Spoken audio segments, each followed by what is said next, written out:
kon daal délégation jox leen ay teraanga ñu ngi ko indi loolu nag xem nañ ko waaye lu ne yéene nañ ko aram mii Touba googee ñu dëkk ab taalibe la waaye du taalibe ci liggéey boobu moo nu boole dem nañ ba doon ay famille kon loolu sant nañ ko ci baax gërëm nañ ko ci jadwa Cheikhul Khalifa Babacar Sy jal na ndam la fi jadwa Alhaji Mansour Baram bal xawmi fi jadwa Mamadou Mansour bajaganaw Alhaji Mansour baay sëñ Bay Mansour bal baay wal baay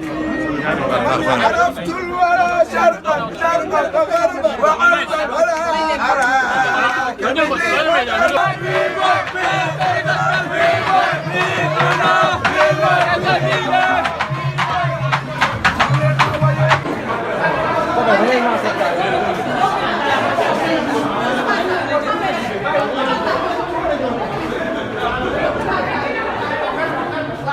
tey kenn amul foo jaar.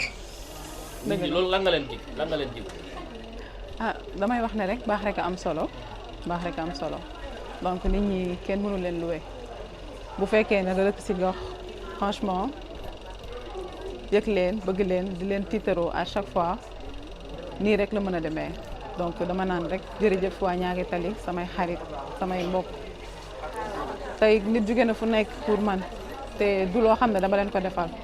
donc defaluma la yàlla lu tax ma mérito lii damay sant yàlla rek macha allah.